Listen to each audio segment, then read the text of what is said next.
പാലക്കാട് ചിറ്റൂർ പൊൽപ്പുള്ളി അത്തിക്കോട്ടിൽ വീട്ടുമുറ്റത്ത് നിർത്തിയിട്ട കാർ പൊട്ടിത്തെറിച്ചു. കുട്ടികളടക്കം 4 പേർക്ക് പരിക്ക്. പരിക്കേറ്റവരെ കണ്ണാടിയിലെ സ്വകാര്യ ആശുപത്രിയിൽ പ്രഥമ ശുശ്രൂഷ നൽകി. തുടർന്ന് ഗുരുതരമായി പരിക്കേറ്റ 3 പേരെ വിദഗ്ധ ചികിത്സയ്ക്കായി എറണാകുളത്തെ സ്വകാര്യ ആശുപത്രിയിലേക്ക് കൊണ്ടുപോയി. പുൽപ്പുള്ളി അത്തിക്കോട് പൂളക്കാട് പരേതനായ മാർട്ടിന്റെ ഭാര്യ 40-കാരി എൽസി മാർട്ടിൻ, മക്കളായ 10 വയസ്സുകാരി അലീന, 6 വയസ്സുകാരൻ ആൽഫിൻ, 4 വയസ്സുകാരി എമി എന്നിവർക്കാണ് പരിക്കേറ്റത്. കണ്ണാടിയിലെ സ്വകാര്യ ആശുപത്രിയിലെ ജീവനക്കാരിയായ എൽസി മാർട്ടിൽ ജോലി കഴിഞ്ഞ് കാറിൽ വീട്ടിലെത്തി കാർ പാർക്ക് ചെയ്തു. തുടർന്ന് അല്പസമയത്തിനു ശേഷം ഷോപ്പിങ്ങിനായി മക്കളോടൊപ്പം കാറിൽ കയറി കാർ സ്റ്റാർട്ട് ചെയ്തപ്പോൾ വലിയ ശബ്ദത്തോടെ പൊട്ടിത്തെറിച്ചു.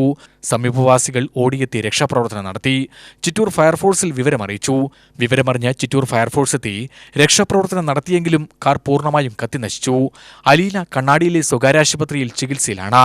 ഗുരുതരമായി പരിക്കേറ്റ 90% പൊള്ളലേറ്റ മറ്റ് 3 പേരെയാണ് വിദഗ്ധ ചികിത്സയ്ക്ക് എറണാകുളത്തെ സ്വകാര്യ ആശുപത്രിയിലേക്ക് കൊണ്ടുപോയത്.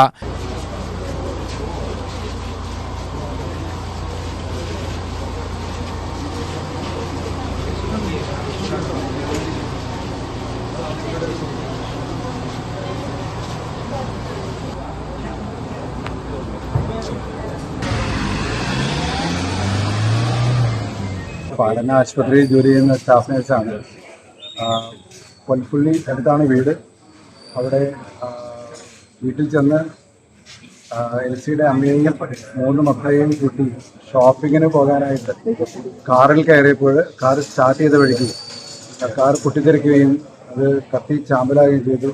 അയൽവാസികൾ വന്നാണ് എല്ലാവരും പുറത്തെടുത്തത്. അമ്മ കാറിൽ കയറിയിട്ടുണ്ടായിരുന്നില്ല. അമ്മയ്ക്ക് സാരമായി പരിക്കാനുള്ളത്.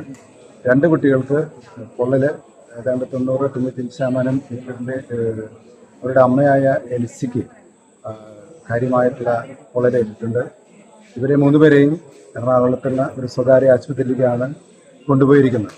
ബാക്കി മൂത്ത കുട്ടിയെയും അമ്മയെയും ഇവിടെ ഞങ്ങളുടെ ആശുപത്രിയിൽ അഡ്മിറ്റ് ചെയ്ത് ശുശ്രൂഷിച്ചു വരുന്നു. വൈദ്യുതി സർക്യൂട്ട് തകരാറാണ് പൊട്ടിത്തെറിക്ക് കാരണമെന്നാണ് പ്രാഥമിക നിഗമനം. കുട്ടികളെയും കൊണ്ട് കാറിൽ ഔട്ടിങ്ങിന് വേണ്ടി പുറത്തേക്ക് പോകായിരുന്നു. ഈ സമയത്താണ് കാറിൽ തീ പിടിക്കുകയും നാട്ടുകാരെല്ലാവരും കൂടി ചേർന്നിട്ട് കുട്ടികളെയും എൽസിയും കൂടി ചേർന്ന് കുട്ടികളെ എല്ലാവരും വെച്ച് പുറത്തിറക്കുകയും ചെയ്തത് എന്നുള്ളതാണ് വിവരം നമുക്ക് കിട്ടുന്നത്. നമ്മൾ നേരിട്ട് ഡിസ്ചാർജ് ചെയ്യില്ല. ഇങ്ങനെയാണ് സംഭവം നടന്നതെന്നുള്ള വിവരമാണ് നമുക്ക് കിട്ടുന്നത്. UTV news, Palakkad.